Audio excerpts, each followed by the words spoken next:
Aleluia, boa noite, igreja. É muito bom estar com vocês. Quero dizer para cada um que amo demais vocês em Cristo Jesus. Mas esse amor só consegue se manifestar primeiro por amar a Deus. De experimentar o amor de Deus. Deixa eu dizer algo a você. Amar é uma decisão. Amar a Cristo deve ser uma decisão do seu coração. Porque se você não compreender dessa forma, tem dia que você vai acordar crente e tem dia que você vai acordar desviado. Porque a Bíblia diz que enganoso é o coração do homem. Coração está falando de sentimentos. Tem pessoas que confundem sentimentos de paixão por amor. Isso se manifesta, e um belo exemplo para se dar é quando se fala de casamento. E quando se fala de casamento, até o apóstolo Paulo associou essa figura de casamento com a figura de Cristo e a igreja. Que a igreja é a noiva de Cristo. Por quê? Porque casamento não é porque um dia o apóstolo me fez alguma coisa que me aborreceu que eu vou deixar de amar ele. Não é porque naquele dia ele me passou raiva que eu vou deixar de amar ele. Então tem cristãos que confundem sentimentos com amor. E amor é uma decisão. Amar a Cristo é uma decisão que eu tomei o dia que eu entreguei a minha vida a Ele. No dia que eu assumi que eu creio que Ele é o caminho, a verdade e a vida. E ninguém consegue, ninguém pode se aproximar de Deus se não for através dEle. Por isso que no Evangelho de Mateus ele diz: se com a tua boca confessares e com o seu coração você crer, você será salvo. Por isso que no final de cada ministração há um apelo, porque precisa de uma manifestação da decisão. A manifestação da decisão em um casamento é quando?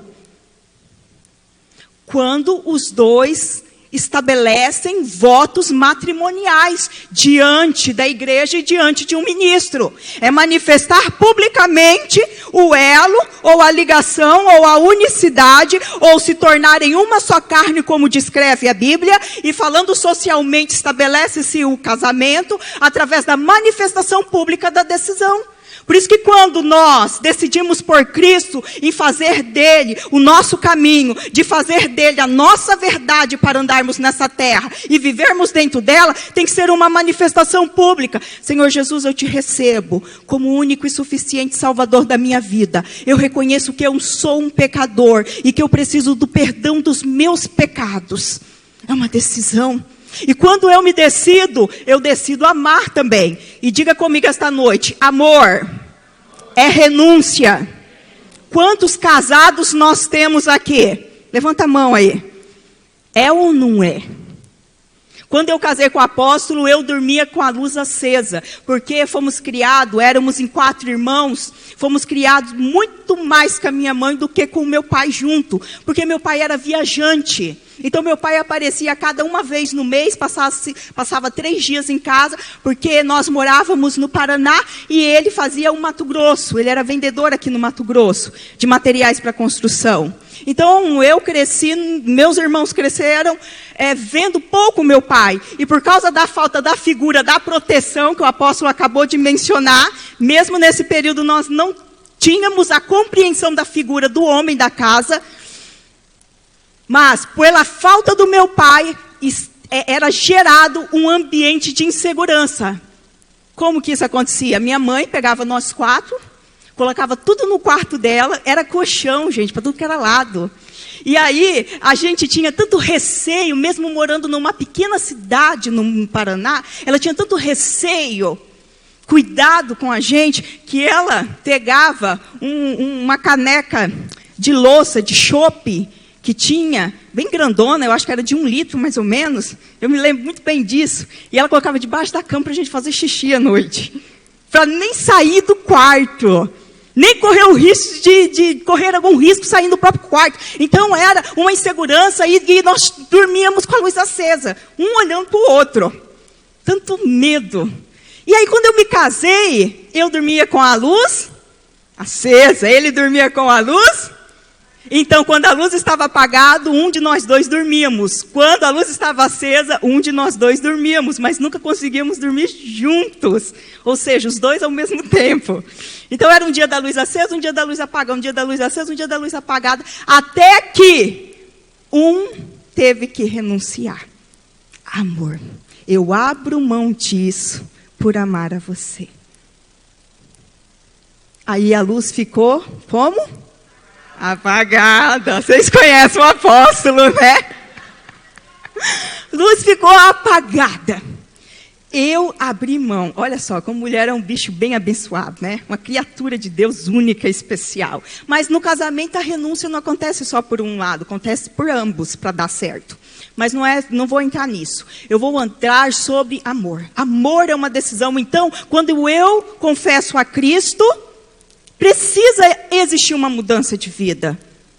Eu tenho que renunciar àquilo que eu acredito que me afasta de Deus. E hoje existe um evangelho distorcido que diz assim, não precisa mudar não. Que isso, mudar? Gente, imagina se na figura de um casamento, se os dois permanecerem, eu não mudo, eu nasci assim, vou morrer assim, eu vou dormir com a luz acesa. Quando eu casei também não suportava piqui, nem o cheiro de piqui, porque quem é do Paraná não é muito fã de piqui. E aí eu dizia, eu não gosto de piqui não entra aqui, até que um momento piqui começou a entrar. Mas, e hoje até piqui, eu não como a fruta, mas já como tudo que quer com piqui, já consigo, só não consegui comer a fruta ainda. Mas tem piqui em casa, e o freezer, por sinal, está cheio de piqui. Tem piqui estocado para o ano inteiro. E aí eu bato, se bate o pé, não tem jeito, gente. Porque amor, uma das características do amor é a renúncia. Então, todos os dias, quando eu me acordo, eu decido amar o meu marido. E quando eu decido amá-lo, o meu amor cresce por ele. Amém? Tem uma palavra na Bíblia que é bem interessante, e já dentro da nossa pregação, hoje é o 2º dia do nosso projeto de vida, e o tema da palavra, deixa eu pegar aqui com vocês, no seu informativo, você sabe cuidar do seu coração? Para que você tenha um próximo ano, que se você tomar atitude hoje, não precisa começar um próximo ano, para as coisas começarem a mudar na sua vida. As coisas podem começar a mudar hoje, e você sabe por quê? Que muitas vezes as coisas não mudam, mesmo que nós estejamos diante de uma palavra poderosa, e todas as vezes que nós estamos diante da palavra de Deus, é uma palavra poderosa. Porque no livro de Mateus, não precisa abrir comigo, a não ser que você queira conferir na sua Bíblia, no Evangelho de Mateus, capítulo 13, versículo 15, diz assim, pois a mente deste povo está fechada, eles taparam os ouvidos e fecharam os olhos. Se eles não tivessem feito isso, os seus olhos poderiam ver, os seus ouvidos poderiam ouvir, a sua mente poderia entender, e eles voltariam para mim, e eu os curaria. Por que muitas vezes a palavra não tem efeito nenhum? Porque em um momento oportuno como esse, nós não estamos com o nosso coração aberto. Quando eu falo do nosso coração, estou dizendo nossos sentimentos. O processo do aprendizado na vida dos todo ser humano, existe um processo para que venhamos aprender. Tem pessoas que confundem aprendizado com conhecimento. Tem pessoas que sabem muitas coisas, mas não vivem nada.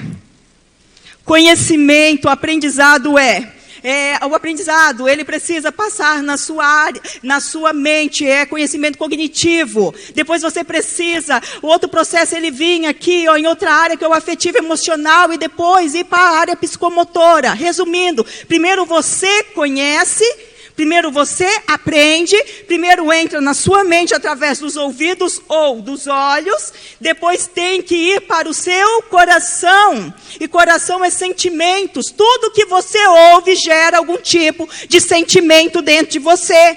Então tome muito cuidado com o que você anda ouvindo, tome muito cuidado aos pés de quem você tem assentado, para crescer, para produzir, para desenvolver. Tome muito cuidado com aquilo que você absorve. Isso se estabelece muito na fase inicial, que é a fase de criança.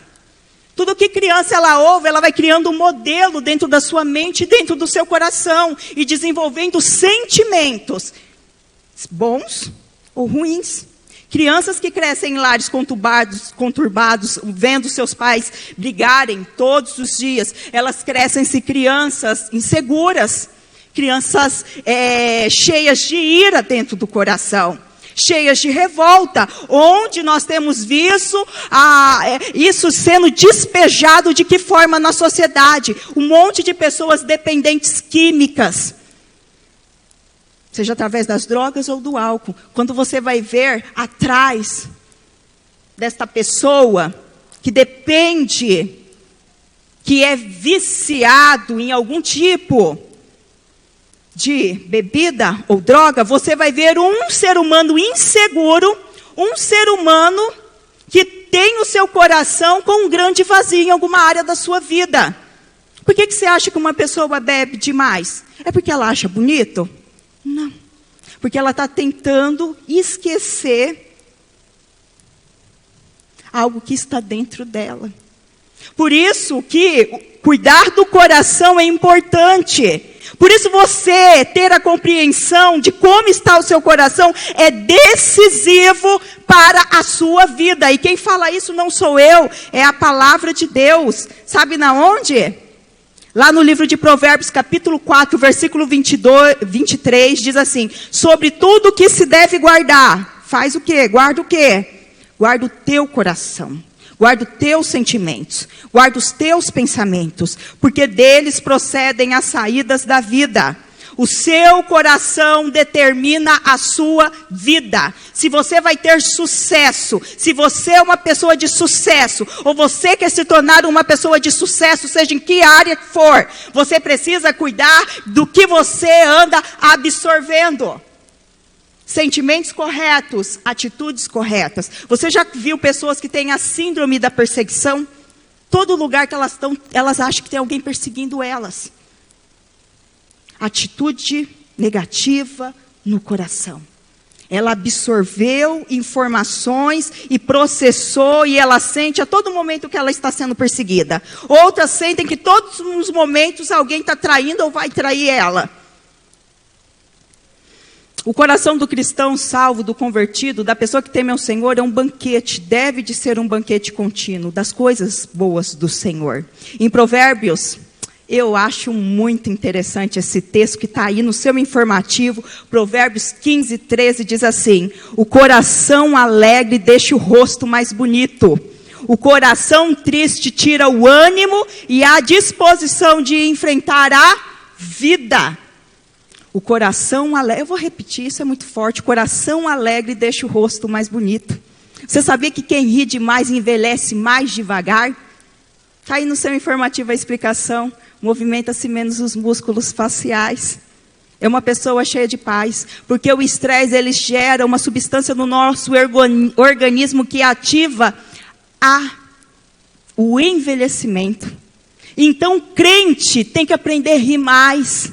Crente tem que aprender a celebrar mais. Crente tem que ter uma vida que as pessoas que estão lá fora olhem para nós e digam assim, ou ao menos pensem: esta é a vida que eu devo ter. Eu não me esqueço de um dia que eu fui comprar sorvete no McDonald's. Gente, aonde tem McDonald's eu vou. Se eu vou numa cidade que tem McDonald's, eu tenho que, antes de sair da cidade, passar no McDonald's e tomar um sorvete.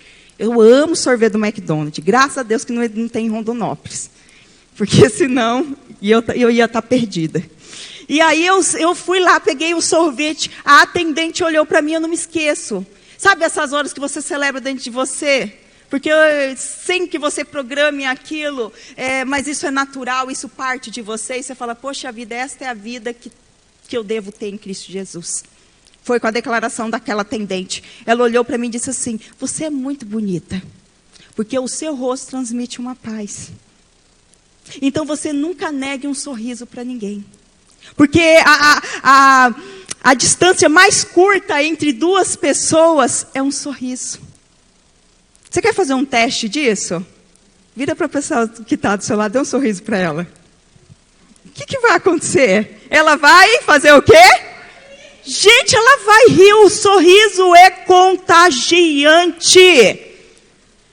Gente, eu vi um vídeo certa vez atrás, que eu não me esqueço dele, um vídeo que eu vi numa rede social, de um rapaz que entra num trem, talvez você já tenha visto esse vídeo, de um rapaz que entra num trem e começa a rir.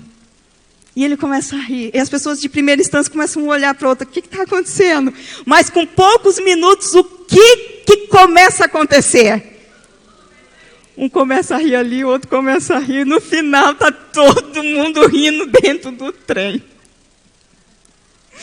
Mas como que a gente consegue sorrir?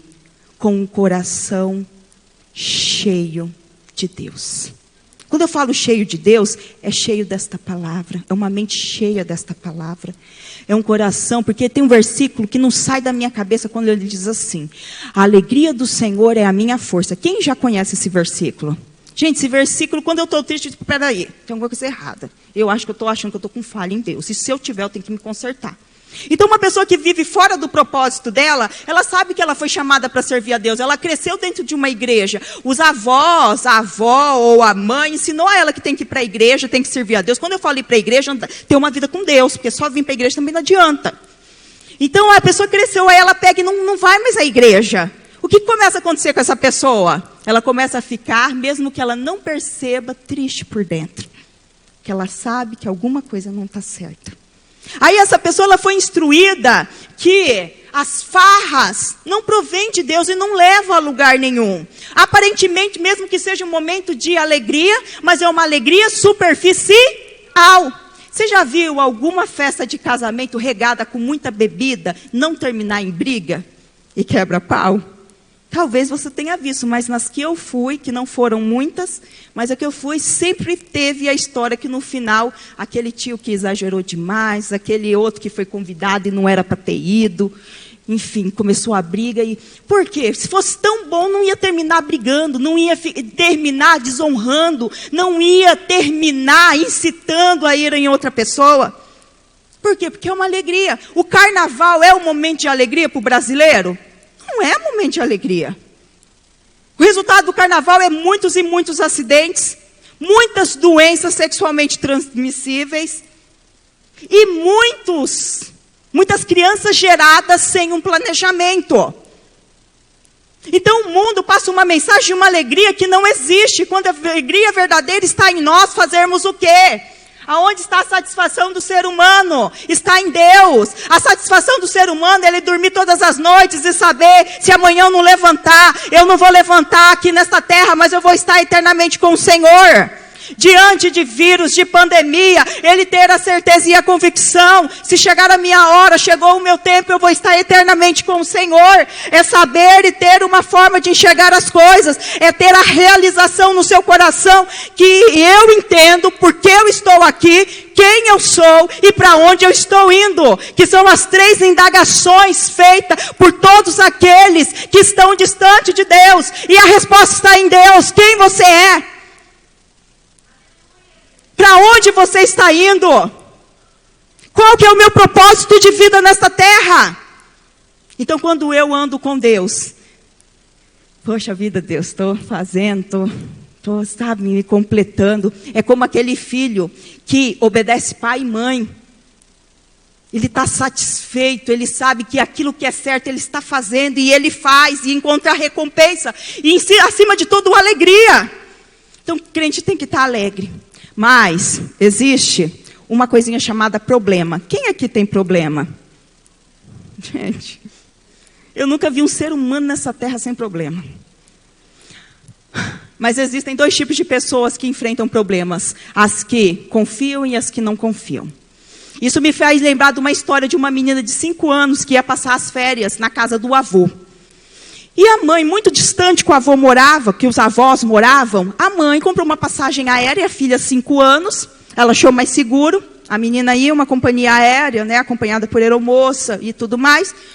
Então a menina nunca tinha viajado só. E daí a mãe se preparou, ligou para o pai e disse: pai, Maria está indo, Mariazinha, sua neta, está indo, e quando ela chegar aí, por favor, esteja no aeroporto para pegar ela. E aí chegou o dia do embarque. Aquela menina foi pro embarque com a mãe, e as duas ali no momento de despedida começaram a chorar, lágrimas começaram a rolar naquele momento. A mãe vira para a filha e pergunta assim à filha: filha, você não está com medo de viajar? Ela disse: mãe, agora não. Mas se eu ficar com medo, eu vou lembrar do vovô me esperando no aeroporto. E assim somos nós com Deus. Quando começamos a enfrentar um problema, nós temos que lembrar que Deus está nos esperando. E que a vitória é nossa. Não deixe nada roubar isso do seu coração. A vitória é minha e sua em Cristo Jesus. Seja qual momento estivermos passando, nós temos que acreditar que Deus está no controle de todas as coisas. E quando eu compreendo e me alimento de forma correta, eu consigo vencer financeiramente. Você sabia que muitas pessoas são um desastre financeiro porque está com a informação financeira errada no coração? Esses dias eu tive diante de uma pessoa que me assustou a atitude dela com dinheiro. Ela pegou, abriu a conta, né, lá da ajuda. Da ajuda, como que é o nome da ajuda? Da Caixa, lá, do governo. Ajuda, esqueci o nome, é ajuda do governo. Auxílio emergencial. A pessoa olhou e falou assim: gente, eu preciso ver quanto que eu tenho ainda para mim poder gastar. Primeira pessoa, ela não tem o porquê gastar. Mas por ela ter o dinheiro, ela acredita que ela precisa gastar. Tem pessoas que enquanto não vê o fim do dinheiro, elas arrumam ainda, tem 10 reais, dá para mim ainda comprar um pacote. Se fosse comida, ok, ainda dá para mim comprar uma sombra na loja de 10 reais para me passar no olho ainda. Ainda tem 10 reais. Tem atitudes, sentimentos errados que foram desenvolvidos muitas vezes, ou a maioria das vezes, por falta de informação. Sobre gerir, planejar-se, e isso é muito importante para os nossos próximos anos, para o próximo ano. Porque vai crescer aqueles que tiverem uma boa gestão financeira. São pessoas que não têm curiosidade ao ponto de se enriquecerem através do conhecimento. Eu faço uma pergunta a você. Quando foi a última vez que você leu um bom livro sobre finanças? Eu indico muito um livro chamado O Homem Mais Rico da Babilônia. Não é um livro cristão, mas tem valores e tem princípios importantíssimos. Foi escrito no século 17. Importantíssimo. Conta a história de um homem que estava insatisfeito de ser pobre. Aí ele disse assim: eu tenho que deixar de ser pobre, mas eu não nasci num lar que não tenho riqueza, não me deixaram herança. Como que eu faço para ser rico? Sabe o que ele começou? Ele começou a analisar os hábitos das pessoas que tinham dinheiro. E ele compreendeu de que tudo que aquelas pessoas ganhavam, uma parte elas não gastavam. E ele começou a juntar as moedas. Com poucos anos ele se tornou muito rico. Informação, sentimento correto no coração, atitudes positivas em relação àquilo. A sua família. Como você tem cuidado do seu coração? Tem pessoas que vivem do passado e trazem o passado todos os dias para o seu casamento. Trazem o passado todos os dias na criação dos filhos. É porque meu pai não falava nada, ele já ia e batia. Então eu também sou assim, eu meto a mão na cara mesmo. E tem que me obedecer. Trazem. É porque eu vim de um relacionamento, sou divorciada de um relacionamento abusivo. Então, eu acredito que este novo vai fazer as mesmas coisas, ou até pior do que já foi feito a mim. É uma pessoa que traz o passado para dentro do casamento, e aquele homem ou aquela mulher que supostamente poderia ser uma bênção, um novo, começa a se tornar pior do que aquela pessoa vivia antes. A pessoa estraga a outra. Vocês estão conseguindo me compreender? Que tem pessoas que estragam o seu casamento, porque trazem o passado dos pais para dentro do casamento, informação, sentimentos errados, porque eles acreditavam que o que acontecia vai acontecer de novo. Meu irmão, quando a gente está em Cristo Jesus, a Bíblia diz que tudo se faz novo. Nova todas as coisas. E o conhecimento correto desenvolve sentimentos corretos e práticas corretas. Eu já observei nesses 20 anos de ministério que as pessoas que mais sofrem no casamento são aquelas que menos aprendem, entendem e praticam. Faz um congresso de família, são aqueles que não vêm. Aí você vem em pé de guerra, brigando, separando, juntando, voltando, constantemente. Ou aquelas que não decidem por viver. E eu já vou encerrar essa pregação antes que a luz acabe. Amém? A gente tem que orar no escuro. E isso você pode aplicar em todas as áreas da sua vida, no ministério, na vida espiritual.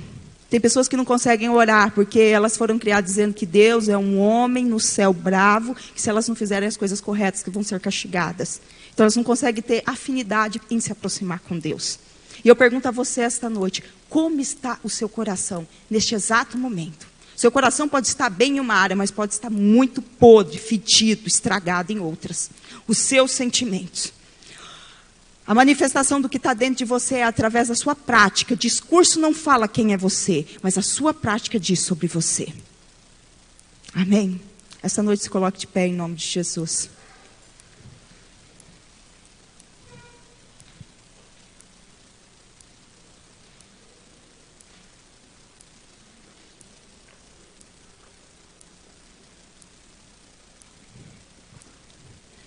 Feche teus olhos agora, nesse momento. Ah, Jesus, nós amamos sua presença. O Senhor quer ver uma igreja curada, como no texto que nós lemos. Mas para isso nós temos que abrir a nossa mente e o nosso coração. Nós temos que escutar essa palavra e sentirmos ela. Poxa, essa área da minha vida eu preciso de mudança. E Jesus, eu abro mão desta área. Eu abro mão desses pensamentos. Eu abro mão dessas inseguranças. Eu abro mão do medo. Eu abro mão do egoísmo. Em pensar, em querer tudo para mim. Eu abro mão da autossuficiência. Em achar que eu dou conta de fazer tudo e tudo tem que ser da minha forma. Eu abro mão, ó Deus, de toda a informação que eu compreendo que é errada, de todo espírito de coitadismo que uma luta ou um trauma colocou dentro de mim. Eu abro mão, eu abro mão, eu abro mão, eu abro mão, eu abro mão. Ah, Jesus, das decepções. Eu abro mão, Jesus, das informações pessimistas e do pessimismo que eu tenho em ver tudo de forma negativa. E sempre pender para o lado negativo. Não tem como crescer, meu irmão, se você vê tudo de forma negativa, de forma sem solução, de tudo difícil, tá? É difícil. Não é difícil. É difícil eu ter um carro, é impossível eu ter um carro.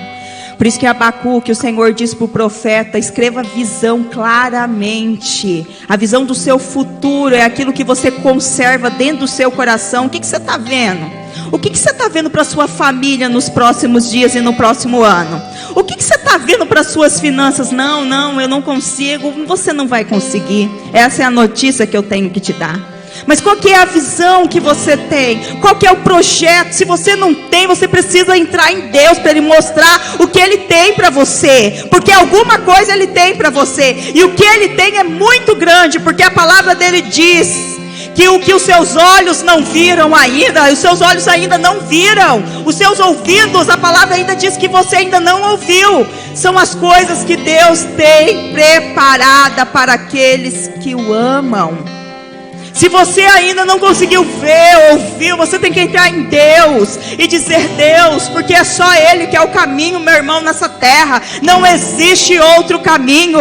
Não existe uma verdade que seja suficiente para o ser humano. Não existe a não ser Jesus.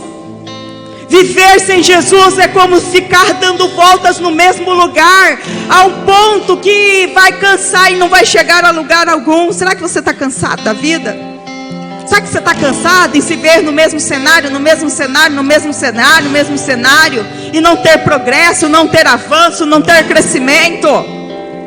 Eu tenho uma notícia de um pai que te ama muito, que enviou o seu filho Jesus para morrer por você.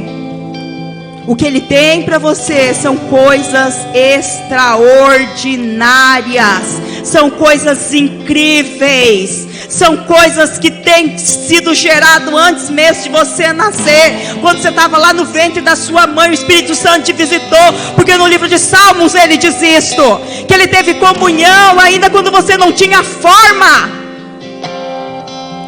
E ele gerou um futuro incrível, mas você precisa entrar nele. E diz: Deus, eu quero ver o desenho do seu futuro.